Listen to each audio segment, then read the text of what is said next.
Assalamualaikum warahmatullahi wabarakatuh. Saya Galur Manani Lamsari.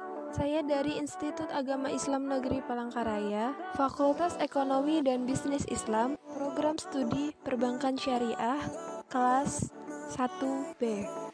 Ini adalah channel YouTube pertamaku. Di sini aku akan membahas tentang perkembangan Islam di Polandia.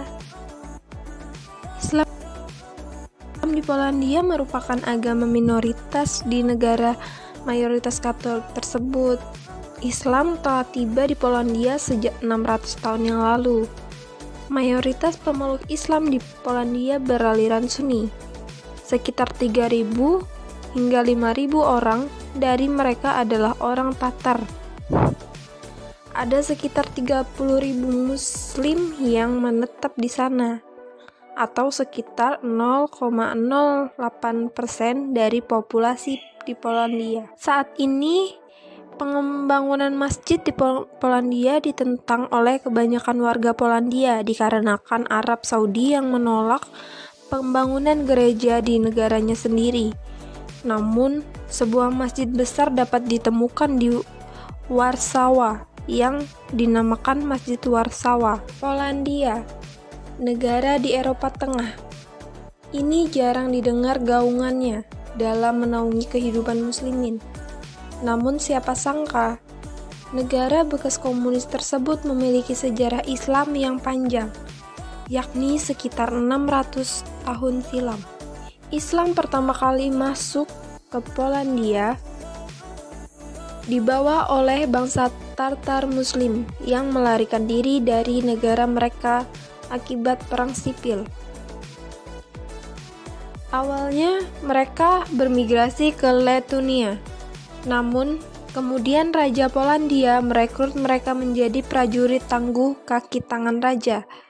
Para prajurit Tartar itu pun dengan gagah berani bertempur mengamankan Polandia dari berbagai macam ancaman luar, seperti gangguan kerajaan Teknokil pada awal abad ke-15.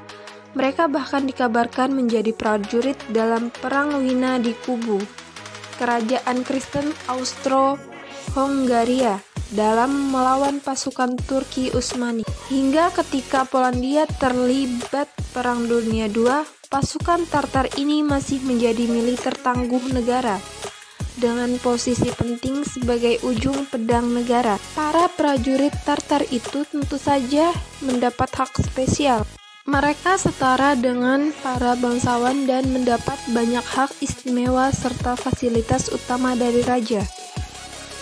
Pasukan Tartar ini pun mendapat sebidang tanah untuk mereka tinggali dan membentuk komunitas. Itulah komunitas Islam pertama di negara tetangga Jerman tersebut. Mereka pun kemudian menikahi wanita setempat dan mengenalkan Islam kepada keluarganya. Tak hanya itu, mereka juga diizinkan membangun masjid. Menurut halaman Planeta Islam yang dipublikasi Komunis Muslim Polandia, saat itu komunitas muslim telah berjumlah sekitar 200.000 orang dengan 160 masjid tegak berdiri. Sayang beribu sayang, komunitas awal Islam ini meredup seiring bergantinya zaman. Semakin lama hidup di tengah mayoritas Kristen, mereka kemudian terbawa budaya dan tradisi masyarakat setempat. Maka, mulai hilanglah nilai-nilai Islam yang ditanamkan generasi awal. Anak cucu pasukan Tartar pun memilih menjadi Nasrani. Kondisi muslimin yang makin meredup itu pun kemudian diselamatkan oleh sekelompok muslim yang membentuk sebuah organisasi pada tahun 1917. Mereka menamakan diri sebagai Persatuan Muslim Polandia. Namun, kondisi tak mendukung pergerakan mereka. Polandia di bawah rezim komunis mengakibatkan penurunan jumlah muslimin yang besar. Pasalnya, banyak muslimin yang dideportasi ke Siberia. Tanah mereka pun dirampas dan masjid-masjid ditutup. Disebutkan oleh Planeta Islam, jumlah muslimin pasca insiden tersebut tersisa sekitar 5.000 orang. Puluhan masjid pun tersisa 2 saja, yakni di Bohoniki dan Kruzinyani. Tak hanya minim secara kuantitas, muslimin kala itu juga minim kualitas. Pemahaman mereka terhadap agama sangat buruk, sehingga rawan terjadi konversi iman. Apalagi tak adanya lembaga yang memberikan mereka pendidikan syariat. Mati surinya muslimin Polandia ini pun kemudian bangkit ketika banyak imigran muslim dari bangsa Arab. Semangat Islam kemudian digelakkan kembali. Kelompok yang berada di garda terdepan dakwah Islam saat itu justru para mahasiswa muslim. Pada 1989, mereka membentuk Perkumpulan Mahasiswa Muslim Polandia.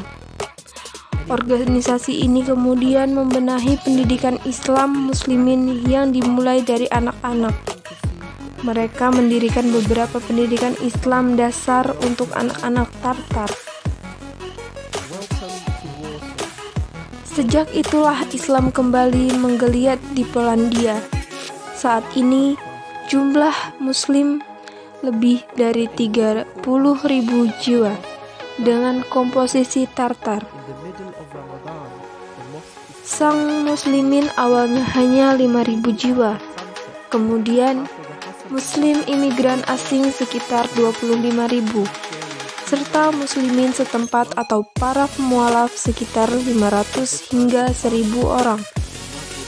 Dalam kehidupan sehari-hari, muslimin Polandia masih memiliki banyak hambatan dalam pangan misalnya. Mereka hanya memiliki satu toko halal yang berlokasi di ibu kota Warsawa. Banyaknya jumlah masjid yang ditutup pun membuat mereka kekurangan fasilitas ibadah. Masjid tak pernah cukup menampung jamaah. Tak hanya itu, muslimin di sana juga berada di bawah garis kemiskinan. Dalam pendidikan Islam pun, muslimin masih membutuhkan banyak literatur Islam. Bahkan, untuk terjemahan Al-Quran, terdapat satu karya terjemah dari era Tartar abad ke-19. Namun, terjemahan itu pun baru rampung sebagian. Bagian yang tersisa justru dirampungkan oleh seorang orientalis non-muslim bernama Joseph Bielawski, serta sebagian lain oleh kelompok Al-Medija. Kendati banyak memiliki kesulitan, muslimin Polandia hidup bahagia.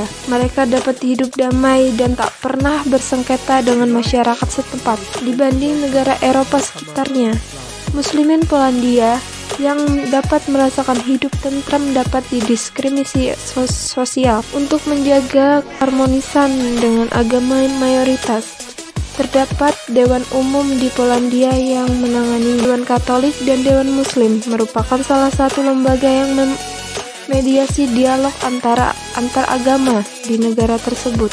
Tak pernah ada pertikaian ataupun ketegangan dalam hubungan antar agama. Kondisi dalam tersebut pun telah berlaku sejak generasi muslim pertama Polandia. Muslim Tartar dikenal sangat tangguh dalam bidang militer. Pada tahun 1918, saat Republik Belarus bertempur melawan komunis Rusia, Kolonel Hasan Kanapaki ditunjuk sebagai komandan. Kini jumlah Tartar di Belarus ada sekitar 10.000 orang. Muslim Tartar adalah penganut Islam Sunni. Hidup menetap sekian lama juga mendorong terjadinya pernikahan antar etnis dengan warga lokal Belarus, Lituania, dan Rusia. Namun, sebelum sampai menjurus pada tahap asimilasi total.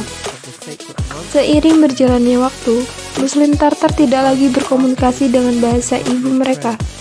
Sebagian besar mereka menggunakan bahasa Belarus, Polandia, dan Rusia dalam komunikasi sehari-hari.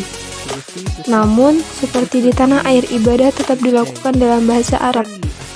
Sekian pembahasan tentang perkembangan Islam di negara Polandia dari saya, Galuh Rukmana Nilamsari. Saya mengucapkan mohon maaf apabila ada kesalahan dalam materi yang saya sampaikan. Wassalamualaikum warahmatullahi wabarakatuh.